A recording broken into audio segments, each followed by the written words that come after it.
Nous voici à la 7e étape de la création du magasin. Ça y est, le magasin est ouvert. Il s'agit maintenant de le faire fonctionner au quotidien. Les fonctions du quotidien sont nombreuses et sont soit exercées par tous, soit exercées par certains. Voici une liste non exhaustive des fonctions exercées par tous. Les fonctions exercées vis-à-vis de la clientèle sont l'accueil de la clientèle, toujours avec bienveillance et bonne humeur, on laisse ses soucis à la maison et on sort son plus beau sourire. L'information et le conseil, les prises de commandes et la préparation des commandes. Il y a également la tenue et la gestion de la caisse, fonction qui doit être exercée par l'ensemble des producteurs de permanence. Elle consiste à encaisser les clients, manipuler les balances et manipuler la caisse sans se tromper, établir des fiches de caisse en fin de journée, rechercher les erreurs lorsqu'elles existent et déposer l'argent et les chèques à la banque le plus vite possible.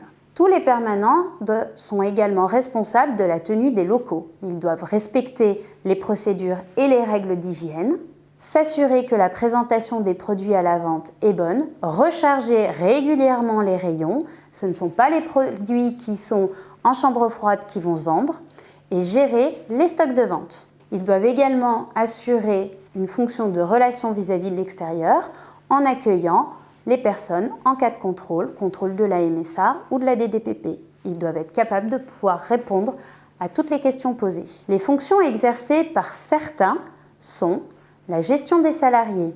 On distingue la gestion administrative, gestion des payes, des contrats de travail, des congés, etc.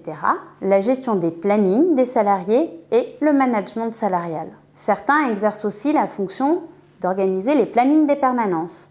Il s'agit de répartir les permanences entre les producteurs, suivant les règles qui ont été définies dans le règlement intérieur, et établir les plannings des permanences. D'autres exerceront la fonction de suivre les ventes, d'assurer le règlement aux producteurs et de suivre les statistiques. Il y a également ceux qui sont chargés de la gestion des locaux, les fournitures, les papiers d'emballage, le petit matériel, etc., l'entretien du matériel, les travaux et les réparations. D'autres assureront la gestion administrative et comptable du magasin, avec le règlement des factures, l'établissement des bilans comptables, le suivi administratif, etc. Enfin, il y a la réunion mensuelle à assurer, avec l'organisation, l'animation de celle-ci et bien évidemment le suivi des décisions prises. Pour que tout fonctionne, il faut répartir les tâches et les responsabilités entre les associés. Généralement, cette répartition se fait suivant les compétences, la bonne volonté et les affinités. Cependant, il est fortement conseillé que chacun assure au moins une tâche. C'est le principe de la co-responsabilité.